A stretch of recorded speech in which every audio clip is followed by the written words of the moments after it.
అది చైనా సరిహద్దులోని భారత్‌లోని ఈశాన్య రాష్ట్రం అస్సాం.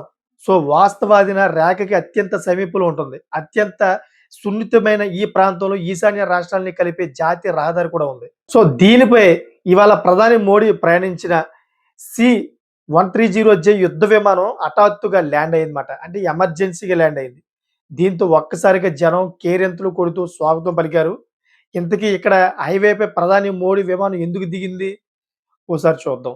దాని గురించి పూర్తి వివరాలు తెలుసుకుంటే ప్రధాని మోడీ ఇవాళ అస్సాంలోని మోరాన్‌లో ఉన్న హైవే మీద సి-13జే యుద్ధ విమానంలోని అత్యవసర ల్యాండింగ్ అయ్యారన్నమాట. అక్కడ యుద్ధ అవసరాల కోసం జాతీయ రహదారిని కాస్త రన్‌వేగా మార్చారన్నమాట. అత్యవసర పరిస్థితుల్లో యుద్ధ విమానాలు ఇక్కడ ల్యాండ్ అయ్యేందుకు వీలుగా ఏర్పాటు చేశారు. దీన్ని పర్యవేక్షించేందుకు ఇవాళ ప్రధాని మోడీ అక్కడికి వెళ్లారు. ఈశాన్య భారతదేశంలో నిర్మించిన తొలి అత్యవసర విమాన ల్యాండింగ్ ఫెసిలిటీ ఇది మాట. సో, సవాలుతో కూడిన పరిస్థితుల్లో రెస్క్యూ రిలీఫ్ కార్యకలాపాలను సకాలంలో మోహరించడానికి వీలుగా అత్యవసర ప్రతిస్పందనకు ఈ సౌకర్యం చాలా ముఖ్యమైనదని ప్రధాని మోదీ ఎక్స్‌లో తెలిపారు. అయితే దేశవ్యాప్తంగా యుద్ధ పరిస్థితుల్లో సాధారణ విమానాశ్రయాలు, ఎయిర్ స్ట్రిప్‌ల మీద శత్రువులు దాడి చేస్తే ప్రత్యామ్నాయంగా మన యుద్ధ విమానాలు ల్యాండ్ అయ్యేందుకు వీలుగా ఇలా ఎమర్జెన్సీ ల్యాండింగ్ ఫెసిలిటీలు ఆర్మీ నిర్మిస్తోంది.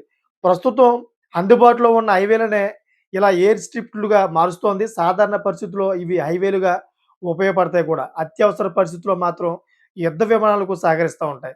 సో, చూసారు కదా! ఇటువంటి లేటెస్ట్ ఇన్ఫర్మేషన్ కోసం నా ఛానెల్ సబ్స్క్రైబ్ చేసుకోండి. అదేవిధంగా 10 మందికి షేర్ చేయండి. Thank for watching friends.